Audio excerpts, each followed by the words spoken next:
বাংলা ভাষায় কোন স্বরধ্বনি উচ্চারণকালে জিহ্বা উচ্চ অবস্থানে থাকে? উ। ধ্বনিবিজ্ঞান ও বাংলা ধ্বনিতত্ত্ব গ্রন্থের রচয়িতা মুহাম্মদ আব্দুল হাই।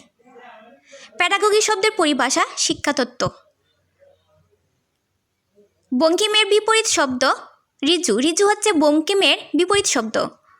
স্বর্ণকুমারী দেবীর পিতার নাম দেবেন্দ্রনাথ ঠাকুর। তৈল প্রবন্ধটি লিখেছেন হরপ্রসাদ শাস্ত্রী। দীনবন্ধু মিত্রের নীলদর্পণ নাটকের ইংরেজি অনুবাদক মাইকেল মধুসূদন দত্ত। বাংলা সাহিত্যের ইতিহাসে কাকিল্লা গ্রাম কেন উল্লেখযোগ্য? শ্রীকৃষ্ণ কীর্তন কাব্যের প্রাপ্তিস্থান। সেলিম আল দীনের নাটকের অনুষ্ঠিত শিল্পতত্ত্ব দ্বৈতাদ্বৈতবাদ। বাংলা শব্দ ভাণ্ডারে অনার্য জাতির ব্যবহৃত শব্দ দেশি। রঞ্জন চরিত্রটি রবীন্দ্রনাথ ঠাকুরের কোন নাটকের? রক্তকরবী। নদীর সমার্থক শব্দ তটিনী। তটিনী হল নদীর সমার্থক শব্দ। শূন্যপুরাণের রচয়িতা রামাই পণ্ডিত। রামাই পণ্ডিত শূন্যপুরাণের রচয়িতা।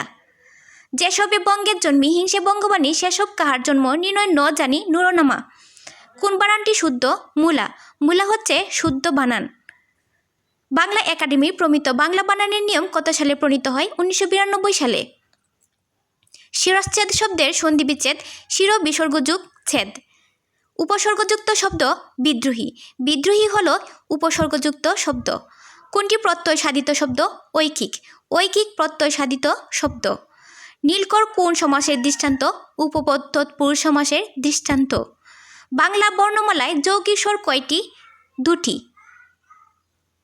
শামসুর রহমানের রচিত উপন্যাস অদ্ভুত আধার এক নাম রেখেছি কুমল গান্ধার। কাব্যের রচয়িতা বিষ্ণু দে।